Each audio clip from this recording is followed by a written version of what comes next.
Pinakilos ni Pangulong Ferdinand R. Marcos Jr. ang mga kinaukulang ahensya ng gobyerno para sa agarang pagtugon sa epekto ng Bagyong Leon. Kabilang sa mga matinding hinagupit nito, ang probinsya ng Batanes na bumabangon pa lamang sa pananalasa ng Bagyong Julian. Si Kenneth Pasyente sa sentro ng balita.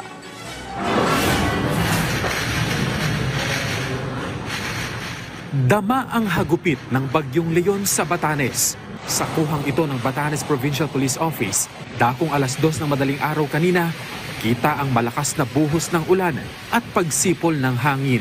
Mataas din ang alon sa ilang coastal areas doon dahil sa pagbayo ng hangin kaya ang ilang puno halos dumapana.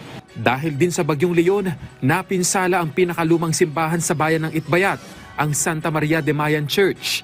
Sa gitna ng paghagupit na yan ng Bagyong Leon, mahigpit ding nakatutok sa sitwasyon si Pangulong Ferdinand R. Marcos Jr. Ayon sa Presidential Communications Office, nakatutok ang Chief Executive sa kilos ng bagyo, pati na sa ginagawang pagtugon ng mga kinaukulang government agency para maasistihan ang mga apektadong residente. Sa katunayan, mahigpit ang naging direktiba ng Pangulo na maghanda kasunod ng pauna ng forecasting sa pagdating nito sa Philippine Area of Responsibility. Unfortunately, mukhang may padating na naman, kaya't paghanda natin na mabuti.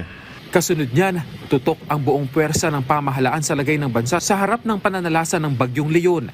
Sinabi ng Armed Forces of the Philippines, activated na ang lahat ng kanilang units bilang paghahanda sa posibleng rescue at relief operations. Siniguro rin ng institusyon ng agarang aksyon sa oras ng kalamidad para matiyak na walang casualty ang maitatala.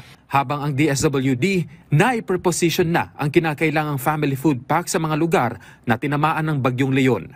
Patuloy din ang pag-asiste ng ahensya sa mga pamilya na kasalukuyang nananatili sa mga evacuation center. Katunayan, nagsimula ng mamahagi ang DSWD Region 2 ng FFPs at sleeping kits sa mga apektadong individual. Patuloy ding inililikas ng mga kinaukulan ang mga pamilyang nakatira sa mga lugar na lantad sa panganib gaya ng pagguho ng lupa. Sinisikap naman ng DRRMC sa Batanes na linisin ang mga daan mula sa mga bato at lupa na humambalang dahil sa landslide. Samantala, aabot na sa 895.658 million pesos ang inilaang pondo ng pamahalaan para sa pagtulong sa mga naapektuhan ng Bagyong Christine at Leon. Ayon sa NDRRMC, sakop ng alokasyong ito ang food and non-food items mula sa DSWD, OCD at mga lokal na pamahalaan. Gayon din ang mga ibinigay ng iba't ibang non-government organizations. Kenneth Pasyente, para sa Pambansang TV, sa Bagong Pilipinas.